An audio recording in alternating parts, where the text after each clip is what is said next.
নমস্কার বন্ধুরা, জয় মা কালী বেঙ্গলি চ্যানেলে আপনাদেরকে আমি স্বাগত জানাচ্ছি। আজকের ভিডিওটি স্ত্রী লোকেদের জন্য বা যে সমস্ত যুবতী মেয়েরা রয়েছে তাদের জন্য বা যেহেতু বিবাহিত মহিলা রয়েছেন তাদের জন্য। কেননা আজকের ভিডিওটি আমি স্ত্রী লোকের মাসিক রোগ নিরাময়ের একটা টোটকা সম্বন্ধে বলবো। অর্থাৎ যেই সমস্ত যুবতী মেয়েরা বা কোনো বিবাহিত মহিলাদের মাসিকের সমস্যা রয়েছে, ঠিক আছে, হয়তো মাসিক হচ্ছে না, মাসিক বন্ধ হয়ে গিয়েছে বা ঠিক মতো সময়ে মাসিকটা হচ্ছে না বা হয়তো রক্তস্রাব হচ্ছে, তো এই সব প্রবলেম স্ত্রী লোকেদের মাসিক রোগ বা রক্তস্রাবের যে রোগ রয়েছে সেইটার একটা ছোট্ট টোটকা বলে দেবো খুব সহজেই।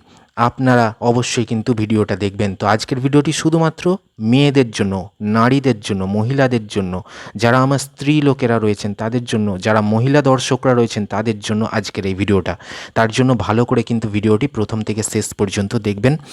তো বলাবার আগে আমি বলবো যে আজকের ভিডিওটি আধ্যাত্মিক বিষয়ের উপর ভিত্তি করে প্রস্তুত করা আর প্রাচীন লোকবিশ্বাস অনুযায়ী তন্ত্রশাস্ত্র থেকে সংগৃহীত করা একটা বিদ্যা। যারা বিজ্ঞানে বিশ্বাস করেন তারা দেখবেন না, কেননা বৈজ্ঞানিকভাবে প্রমাণিত নয়। যারা ঈশ্বর বা ভগবানে বিশ্বাসী, তন্ত্র মন্ত্র আধ্যাত্মিক বিষয় নিয়ে বিশ্বাস রয়েছে বা আলোচনা চর্চা করেন তাদের জন্যই কিন্তু ভিডিওটি। স্ত্রীলোকের মাসিক রোগ এবং রক্তস্রাব বন্ধ করার একটা টোটকা আমি বলবো, ভালো করে দেখুন। আপনাদের স্ক্রিনে যাচ্ছে, বলছে যদি কোনো স্ত্রীলোকের মাসিক ধর্ম অনিয়মিত হয়, অর্থাৎ আপনার মাসিক ধর্মটা অনিয়মিত হচ্ছে, মাসকে মাস হচ্ছে না, কোনো মাস বন্ধ যাচ্ছে, কোনো মাস আবার হচ্ছে, মানে অনিয়মিত হচ্ছে, মাসিকের প্রবলেম হচ্ছে যে সমস্ত স্ত্রী লোকেদের, তাহলে রবিবার দিন কাকের ঠোঁট এনে, দেখুন কাকের ঠোঁট, কাকের ঠোঁট যারা কবিরাজ বা যারা তান্ত্রিক সামগ্রীর দোকান দেখবেন অনেক জায়গায় রয়েছে, তন্ত্রপীঠের পাশে তান্ত্রিক সামগ্রীর দোকান থাকে, ওদের কাছে আপনি পেয়ে যাবেন কাকের ঠোঁট। এছাড়াও আপনি নিজে জোগাড় করে নিতে পারেন, কাকের ঠোঁট নিতে হবে, রবিবার দিনকে কিন্তু এটা নিতে হবে।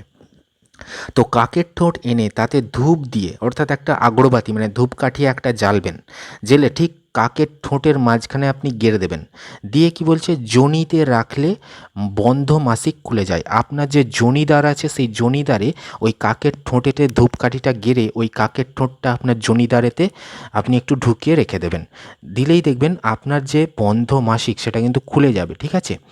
আর কি বলছে, স্রাব বন্ধ করতে হলে, রক্তস্রাব যদি হচ্ছে, তো স্রাব বন্ধ করতে হলে ঠোঁটটি যোনি থেকে বার করে মুখে ধারণ করলে, মানে ওই ঠোঁটটি যে লাগিয়ে রেখেছিলেন যোনিতে ওখান থেকে বার করে আপনি মুখেতে যদি রাখেন, ধারণ করলে রক্তস্রাব বন্ধ হয়। আপনারা পড়ে নিশ্চয়ই গোটা বিষয়টা বুঝতে পেরে গিয়েছেন, আমিও বুঝিয়ে দিলাম, আপনারা বুদ্ধিমান, আপনারা বুঝতে পেরেছেন এই টোটকা কীরকম করতে হয়, তন্ত্রশাস্ত্রে উল্লেখিত রয়েছে, বহু প্রাচীন একটা টোটকা। করলে করবেন, না করলে না করবেন, আপনাদের বিষয় সমস্তটাই, ঠিক আছে। তো শুরুতেই আমি বলে দিয়েছি, আধ্যাত্মিক বিষয় নিয়ে যারা বিশ্বাসী তারাই কিন্তু ভিডিওটা দেখবেন, তন্ত্রমন্ত্র নিয়ে যারা বিশ্বাস রয়েছে, ঠিক আছে। তো অবশ্যই একটা লাইক দেবেন, চ্যানেলটি সাবস্ক্রাইব করবেন, আর 50 জনকে শেয়ার করে আপনি কাজটা করতে পারেন, তবেই কিন্তু গুড় অনুমতি পাবেন। আর এই চ্যানেলে বহু ভিডিও রয়েছে, দেখতে থাকুন। ধন্যবাদ।